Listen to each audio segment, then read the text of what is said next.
Berjumpa kembali Bapak Ibu, saudari-saudara umat beriman yang terkasih dalam Tuhan, para sahabat dan pendengar setia Renungan Mutiara Pagi dimanapun Anda berada. Kita berjumpa kembali pada hari Kamis tanggal 9 Desember 2021 bersama saya, Romo Agus CSSR. Kita akan merenungkan Injil Matius bab 11 ayat 11 sampai 15. Kita mendengarkan firman Tuhan. Dalam nama Bapa dan Putra dan Roh Kudus. Amin. Pada suatu hari, Yesus berkata kepada orang banyak, "Aku berkata kepadamu sesungguhnya, di antara mereka yang dilahirkan oleh perempuan, tidak pernah tampil seorang yang lebih besar daripada Yohanes Pembaptis. Namun yang terkecil dalam kerajaan surga lebih besar daripadanya. Sejak tampilnya Yohanes Pembaptis hingga sekarang, kerajaan surga diserang, dan orang yang menyerangnya mencoba menguasainya. Sebab semua kitab para nabi dan kitab Taurat bernubuat hingga tampilnya Yohanes Pembaptis. Dan jikalau kalian menerimanya, Yohanes itulah Elia yang akan datang itu. Barang siapa bertelinga untuk mendengar, hendaklah ia mendengar." Demikianlah sabda Tuhan. Bapak Ibu saudari-saudara umat beriman yang terkasih dalam Tuhan kita Yesus Kristus. Kalau seorang pembesar, pejabat, kalau Presiden Jokowi misalnya berkunjung kemana-mana atau pergi kemana-mana, selalu dikawal oleh pas pampres, selalu ada yang di depan sebagai forerunner. Tentu saja bukan sekedar mengawal, tetapi membuka jalan, memastikan bahwa tidak ada halangan, tidak ada rintangan di tengah jalan yang akan menghambat perjalanan atau datangnya sang pejabat itu. Yohanes Pembaptis, saudara-saudari, boleh kita pandang sebagai sang pembuka jalan. Dialah forerunner Tuhan Yesus maksud saya. Karena dialah yang membuka jalan bagi Yesus sang penebus kita. Ia yang datang berseru-seru di padang gurun dengan seruan pertobatan. "Bertobatlah dan berilah dirimu dibaptis." Dia juga yang mengulangi seruan Nabi Yesaya bahwa siapkan jalan bagi Tuhan, segala gunung dan bukit harus diratakan, lembah harus ditimbun. Ini seruan Yohanes Pembaptis ketika dia datang, dia membuka jalan untuk Sang Almasih yang sudah dinubuatkan di dalam kitab-kitab Perjanjian Lama, di dalam Taurat maupun kitab para nabi. Dia yang berteriak-teriak di padang gurun ketika dia mulai tampil ke depan umum. Dia menyiapkan orang-orang Israel untuk menyambut kedatangan Allah, menyambut kedatangan Al-Masih yang menjadi manusia, yang akan membuat sungai-sungai memancar di atas bukit-bukit batu dan menjadikan padang gurun menjadi subur. Yohanes menjadi forerunner, sang pembuka jalan untuk Tuhan. Saudari-saudara umat beriman terkasih dalam Tuhan kita Yesus Kristus, di dalam perikop Injil hari ini kita mendengarkan Yesus memuji Yohanes setinggi langit. Boleh saya katakan demikian. Dia memuji Yohanes sebagai perintis, sebagai bentara baginya. Yesus berkata, "Aku berkata kepadamu sesungguhnya di antara mereka yang dilahirkan oleh perempuan tidak pernah tampil seorang yang lebih besar daripada Yohanes Pembaptis." Tidak pernah tampil seorang yang lebih besar daripada Yohanes Pembaptis. Mengapa? Kita sudah tahu saudara-saudari bahwa memang Yohanes membuka menutup periode para nabi. Dan dia menjadi tokoh antara perjanjian lama dan perjanjian baru. Dia mewartakan pertobatan. Dia yang dengan gigih dan kuat mewartakan kerajaan Allah dengan mempersiapkan jalan bagi Tuhan. Maka meskipun dipuji setinggi langit, Yohanes tetaplah seorang yang rendah hati, yang sadar siapa dirinya, yang sadar apa tugasnya, dan kalau selesai tugasnya dia akan mundur ke belakang layar. Karena itulah tugas Yohanes hanya mempersiapkan jalan, kemudian memperkenalkan Yesus kepada orang-orang Israel. Itulah sebabnya kemudian dia berkata, Yesus harus semakin menjadi besar dan aku menjadi semakin kecil. Itu bukti kerendahan hati. Orang yang katakanlah tahu diri siapa dia dibandingkan Yesus. Meskipun Yesus memujinya setinggi langit, Yohanes tetaplah seorang pribadi rendah hati. Dia bukan orang yang makan puji, apalagi gila pujian. Dia adalah orang yang sadar akan status, sadar akan tugasnya sebagai sang pembuka jalan, tidak lebih dari itu. Karena itulah kemudian kita tahu ketika tugasnya selesai, dia mulai pelan-pelan mengundurkan diri. Dia rela turun panggung. Dia selalu menunjuk kepada Yesus, bukan kepada dirinya sendiri. Dan karena kerendahan hatinya itulah ia menjadi besar. Karena itu layak ketika Yesus memuji dia bahwa tidak ada yang lebih besar dari semua yang pernah dilahirkan perempuan selain Yohanes Pembaptis.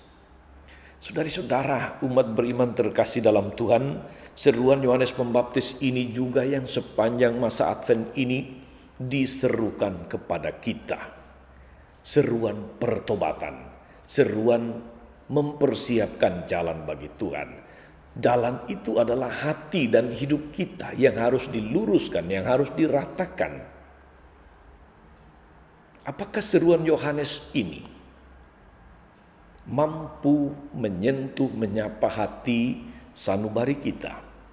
Apakah seruan Yohanes yang sudah dia sampaikan 2000 tahun lalu itu juga menggetarkan hati dan hidup kita untuk bertobat? Sebagaimana begitu banyak orang kemudian bertobat dan memberi diri dibaptis ketika Yohanes menyerukan pertobatan.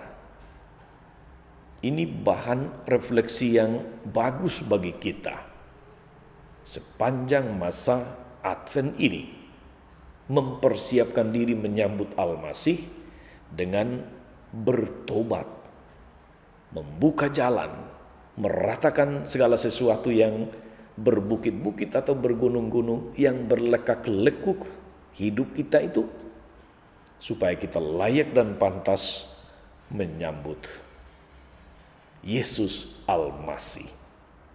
Bagian akhir perikop Injil hari ini, saudari-saudara, ditutup dengan sebuah seruan.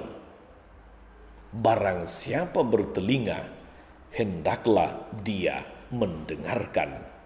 Sebuah seruan yang ingin menegaskan tentang pentingnya mendengarkan seruan Yohanes Pembaptis. Saudari-saudara, suatu malam terdengar seruan atau teriakan minta tolong dari seorang ibu tetangga yang disertai dengan tangisan yang menyayat hati. Makin lama teriakan itu makin kuat. Lalu kemudian pelan-pelan menjadi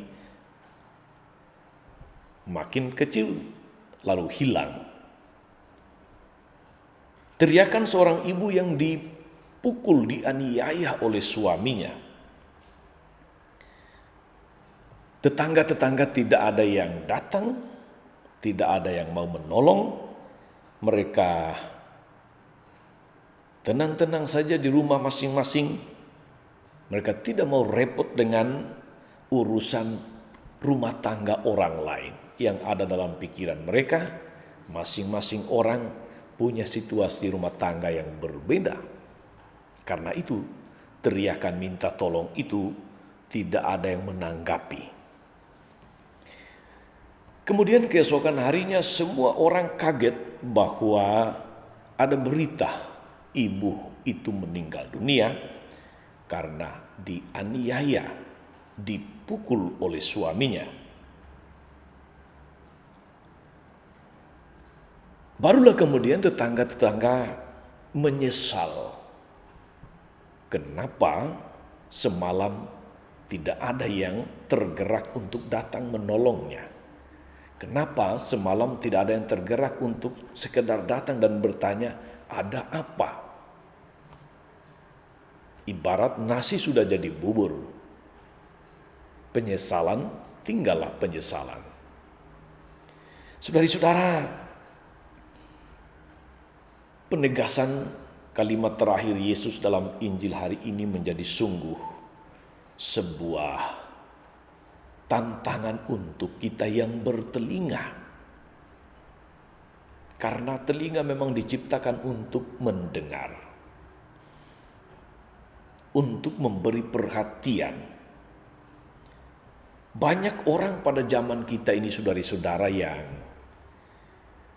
hidup di zaman modern. Entah karena begitu terpengaruh, terbawa oleh arus egoisme, arus modernisasi, arus materialisme. Lalu sadar atau tidak sadar berlomba-lomba untuk mengejar hal-hal yang bersifat material, yang memuaskan diri sendiri dan keluarga. Tapi kemudian susah untuk mendengarkan teriakan orang-orang di sekitarnya. Banyak orang dengan telinga yang normal pada masa kini, saudara-saudara, tuli karena sikap ingat diri, sikap cuek, sikap pasif, tidak mau menanggung risiko. Kita tidak mau mendengar jeritan orang-orang miskin di sekitar kita. Kita tidak mau mendengar jeritan anak-anak terlantar, mereka yang tertindas,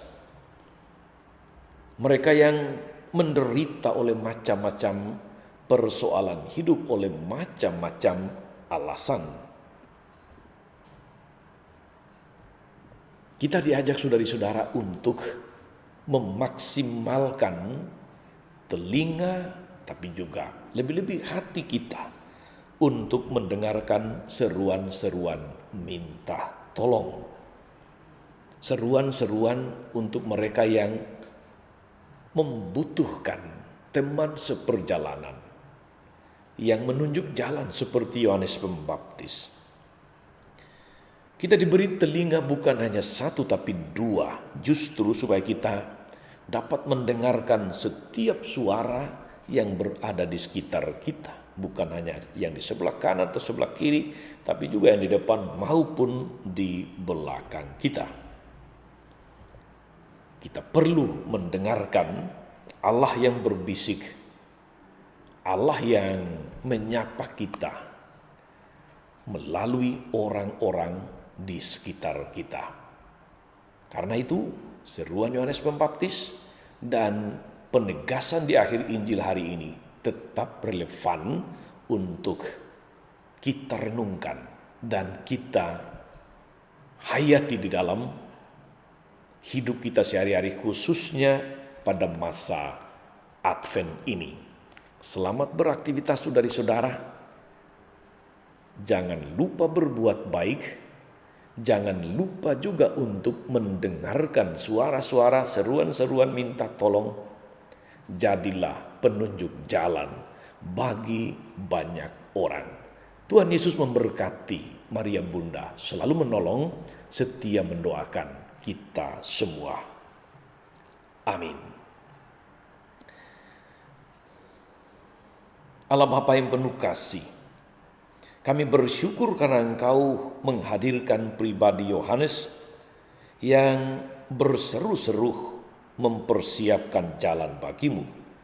Dia yang berseru-seru supaya hidup kami senantiasa berubah, berada di jalan yang lurus untuk layak dan pantas menyambutmu.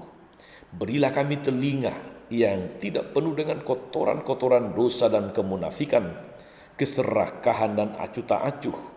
Semoga kami selalu terbuka mendengarkan setiap jeritan anak manusia, sebagaimana Engkau selalu menyendengkan telingamu kepada kami, mendengarkan jeritan-jeritan kami yang lelah karena keserakahan dunia. Sebab Engkaulah Tuhan dan pengantara kami sepanjang segala masa. Amin. Saudari-saudara sekalian, berkat Allah turun atas saudari-saudara, atas mereka yang kita doakan atau kita janjikan doa, mereka yang berseru-seru dengan teriakan minta tolong.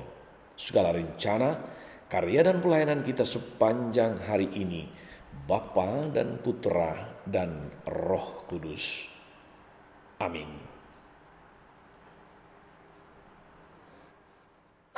Jangan lupa like, subscribe, nyalakan lonceng notifikasinya. Salam 52, Tuhan memberkati.